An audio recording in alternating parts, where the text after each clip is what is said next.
Éloge de la grandeur. La grandeur d'un pays est sans aucun doute liée à sa capacité d'attirer et de retenir l'attention des autres, comme la Chine a su si bien le faire depuis ses toutes premières rencontres avec l'Occident. Tel est l'avis du professeur Spence. Aux alentours de 1750, la vision française de la Chine a basculé de l'idéalisation au dénigrement. Depuis longtemps, elle a été encensée ou critiquée par sa force de stabilité. On parlait même d'immobilisme. Il vaudrait mieux évoquer un rapport particulier au temps long et une confiance inébranlable en l'avenir. On oublie trop souvent l'époque ancienne où la Chine était plus avancée et prospère que l'Europe. Quant à la période des années 1840-1900, elle est marquée par la volonté des Occidentaux de forcer militairement les Chinois à ouvrir leur marché. Cela s'accompagne de campagnes culturelles à l'encontre des Chinois. Pour donner naissance à l'idée d'un péril jaune dès 1895 jusqu'au milieu des années 1970. Dans ces mêmes périodes, beaucoup d'Occidentaux, en parcourant la Chine, en ont fait son éloge. Selon le professeur Jacques Gernet, parce que la Chine est lointaine, on ignore tant l'exubérante richesse de sa civilisation que ses profondes transformations au cours de 3 millénaires et demi.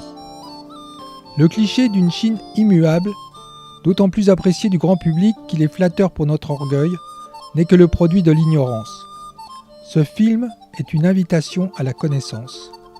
Nous présentons ici de nombreuses gravures du XVIIIe siècle et cartes postales des années 1900 à 1930. Nous avons donc recherché des propos élogieux de contemporains français pour les illustrer, ainsi que des propos de chercheurs pour leur donner tout leur sens.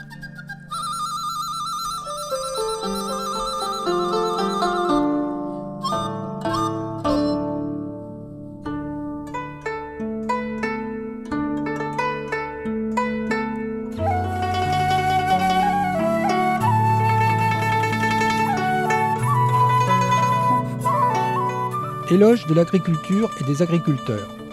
Dans la Chine ancienne, il y avait 3 groupes sociaux honorables, les lettrés, les laboureurs, les artisans. Se rattachent à ces classes les commerçants, les instituteurs et les médecins. Comme on le voit, le travail et la culture sont mis à l'honneur. Nombre d'observateurs ont mis l'accent sur le caractère industrieux de la population agricole chinoise. Francesca Bray souligne que la Chine est historiquement l'état agricole par excellence.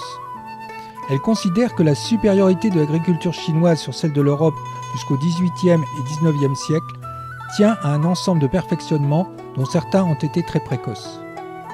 La Chine souffre de la rareté des terres arables, d'où la nécessité de la cultiver avec ingéniosité.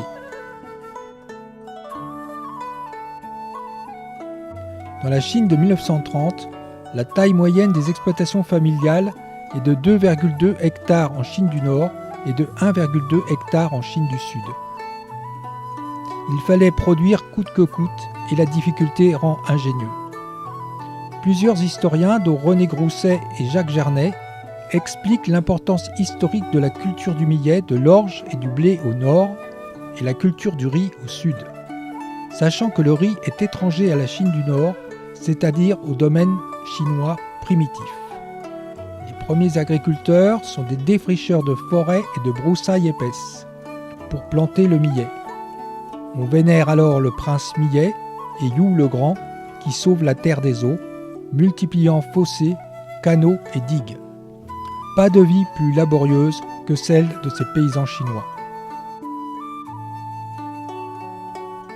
La Chine centrale et méridionale, que le peuple chinois sera appelé à exploiter, était à l'origine une zone uniquement forestière. Aussi le chinois sera hostile à la forêt partout où il la rencontrera, quitte à manquer de ce combustible. Les Chinois répugnent généralement à s'installer sur les hauteurs, hormis dans le bassin rouge du Sichuan. La terre jaune et la grande plaine auront façonné le chinois pour l'éternité. C'est ce que René Grousset écrit en 1942. Dans la Chine ancienne, on voue un culte au dieu du sol et à la terre, car c'est le sol qui est nourricier. Certains n'imaginaient la stabilité politique que sous une forme rudimentaire. Lao Tse préconisait pour une bonne administration de l'Empire que vos sujets aient le ventre plein et la tête sans rêve.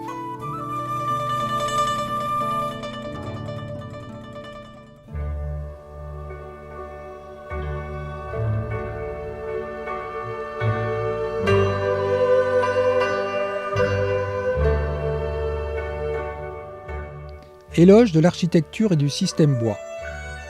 Beaucoup ont fait l'éloge des très nombreuses inventions chinoises.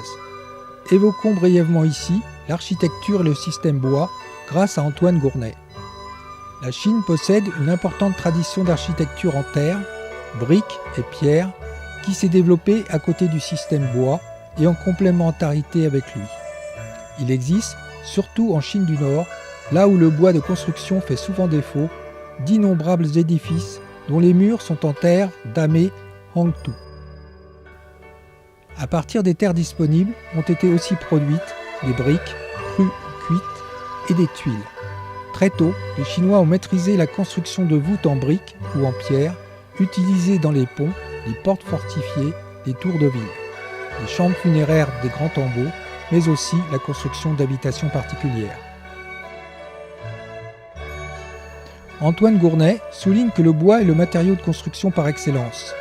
Et Léon van der Merch explique que le ritualisme classique chinois s'appuie sur le principe que le ciel et l'homme ne font qu'un. Économie donc foncièrement écologique, dont rien n'illustre mieux le système des rapports calculés des hommes avec leur environnement naturel et social que la maison chinoise, au cœur de la manière des Chinois d'habiter le monde. Plier l'habitat des hommes aux normes du ciel et de la terre, c'est l'idée maîtresse de toute la technologie chinoise de l'architecture. Celle-ci contraste avec la nôtre, d'abord par le matériau qu'elle emploie principalement, plutôt que la pierre, superbement dure mais inorganique, le bois, dangereusement tendre mais chaudement vivant. Dans l'exploitation de ce matériau, la charpenterie chinoise a développé une remarquable inventivité, notamment dans la conception de poutres souples qui procurent une bien meilleure résilience aux tremblements de terre.